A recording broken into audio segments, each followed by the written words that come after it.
O Cemitério dos Prazeres foi criado no século XIX após um surto de cólera. Em 1916, os restos mortais de Ofélia Queiroz foram para aqui trasladados. Fernando Pessoa também por aqui passou. A minha mãe dizia sempre, o Fernando morreu de cirro. O cirro era cirrose. Porque ele bebia, mas ninguém nunca viu bêbado nem nada. Foi o primeiro morto da minha vida e, portanto, foi uma coisa horrível. Nessa altura estávamos a viver na nossa casa em São João do Estoril. Ele continuou a viver na casa de Campo de Ourique, mas ia visitar a família. E nós, eu e a minha irmã, estávamos sempre à espera dos presentinhos que ele trazia e aquelas coisas. E depois, quando se chegou àquela data da minha mãe fazer anos, que era o dia 27 de novembro, o Fernando mandou um telegrama. A minha mãe tinha escorregado lá no jardim ou assim, tinha partido uma perna. E, entretanto, tinha havido uma espécie de um ciclone, uma coisa na nossa casa, em São João do Estoril, e aquilo tinha sido de tal modo que os fios de telefone tinham-se arrebentado, assim. E a minha mãe virou-se para o meu pai e disse: ai, Chico, o meu pai era Francisco, ai, Chico, aconteceu qualquer coisa ao Fernando, porque o Fernando mandou-me um telegrama e não me aparece. E o meu pai meteu-se no comboio e veio a correr a Lisboa e bateu à porta das donas Virgínias Sena Pereira, que moravam ao nosso lado e que eram da família do Jorge Sena. Porque na porta do Fernando ninguém respondeu à porta. E a dona Virgínia, uma delas, ai, o Fernando foi para o hospital ontem porque não se sentiu bem. O meu pai foi a correr para o Hospital de São Luís e foi assim que viu que ele não estava bem. Não estava bem, mas também não estava assim tão mal que se fosse pensar que ele ia morrer, não é? O meu pai veio-se embora, sossegou a minha mãe, diz que ele realmente está a ser tratado, estava com umas cólicazinhas, essas coisas que se dizem, e pronto, e depois morreu logo, porque aquilo durou muito pouco tempo. A minha mãe fazia anos 27, ele morreu a 30. Devia ter feito uma pancreatite aguda. A pancreatite aguda é uma coisa que mesmo atualmente, com as atuais análises, essas coisas todas, às vezes é difícil de diagnosticar. E como não se fez autópsia.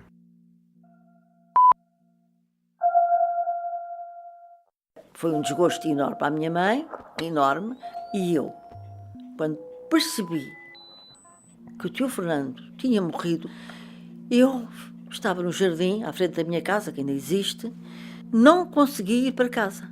Não consegui. E então, a empregada que lá estava, lembro perfeitamente, era assim uma mulher muito gorda, veio chamar-me várias vezes: a menina, venha almoçar, menina, venha almoçar. E eu não quis ir. Depois, mais tarde, é que percebi. Eu não queria enfrentar o desgosto da minha mãe. Depois, enfim, depois, como tudo, tem que se aceitar.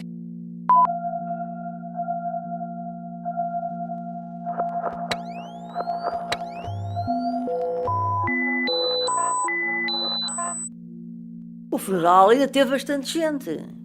Homens, naquela altura não se usava mulheres. As mulheres não iam a funerais.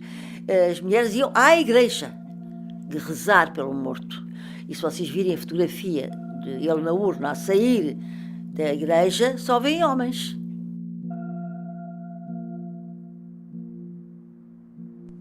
O caixão saiu da capela do Cemitério dos Prazeres e foi para o jazigo de família, onde estava a avó Dionísia.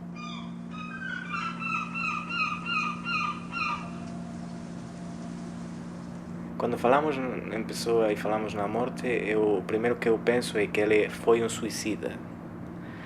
Um suicida no sentido de, dentro da raça, se queremos dizer, de poetas e poetas pensadores, como o próprio Pessoa, portugueses, que foram suicidas, muitos deles. Manuel Laranjeira, Flor Bela Espanca, Antero de Quental, Mário de Sá Carneiro, muitos. O próprio Pessoa foi um deles. E foi um suicida e um poeta pensador como foi o seu grande mestre Antero de Quental. Tal como alguns dos seus proto-heterónimos e dos semi-heterónimos, como, por exemplo, o Barão de Teive. O Barão de Teive escreve a Educação do Estoico, que a partida é a única obra do Barão de Teive, onde explica por que não há motivos para continuar a viver e por que decide suicidar-se. Mas ao mesmo tempo também penso que a pessoa está com vontade de encontrar um sentido na vida, não encontra o sentido no amor, não tenta encontrar o sentido no amor com Ofélia, porque tem muita vontade de acabar uma obra muito bem feita, muito bem arrumada, perfeita, mas não consegue também porque é muito fragmentário, tal como falamos. Portanto, num mundo, uma vida onde não tem sentido, onde não encontra acomodo, a morte aparece como libertadora e está presente em toda a sua obra, mas mais profundamente na segunda parte da sua obra. Não sei, eu sinto que nunca teve medo da morte, que sempre admitiu que a morte pudesse ser uma porta para outros mundos. Se imaginamos ou se achamos que a nossa vida não é realidade, que é um sonho, também a nossa morte também é um sonho, realmente não existe. Ou também pode, depois da morte, pode continuar numa outra vida, numa outra reencarnação. E esta é uma coisa interessante em pessoa. Ela conhecia todas estas teorias ou todos estes pensamentos e a pessoa estava muito interessada no assunto. E chega uma altura em que já não tem ilusões, não tem vontade de continuar. E penso que é nessa altura quando ele começa a beber muito e quando ele já não tem medo da morte. Penso que ele morre sem medo e que ele sabe que vai morrer, porque é um suicida lento e lúcido.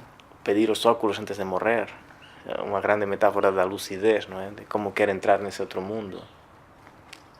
No último dia, sabendo perfeitamente que vai morrer, aquela última frase, eu acho, explica tudo. I know not what tomorrow will bring. Ou seja, eu não sei o que amanhã vai acontecer. Sabendo perfeitamente que vai morrer. Eu acho que isso explica tudo. Há algumas afirmações dele, como aquela onde ele disse que se quiserem fazer uma biografia, qualquer coisa assim, como só tem duas datas, o nascimento e a morte. Só que a pessoa tinha vida, era um homem. Há uma pessoa homem e uma pessoa que é autor dos seus livros. Mas há um homem que costuma ir à engomadoria e pedir as camisas muito bem engomadas, muito brancas, que tem amigos, que fala com as pessoas, que tem um trabalho, que costuma datilografar à noite os seus poemas no escritório, que vai ao Abel a encher o depósito, ou pessoa que vai de elétrico acompanhar a Ofélia até a porta da casa da sua irmã, e a pessoa que está a pensar, a escrever, a ler, muito exaltado enquanto as pessoas dormem, e a olhar pela janela e ver lá fora Lisboa. E também a pessoa como morador de Lisboa, porque sendo que Lisboa é uma cidade que ainda conserva a sua essência, no sentido histórico, nas suas ruas, nos seus lugares, e conserva as coisas antigas, não é? A moda antiga, dá para perceber e imaginar a pessoa a caminhar por estas ruas de hoje. E é isso que queria dizer, a obra e a vida é uma coisa quase completamente única, mas a pessoa foi homem. É isto que interessa.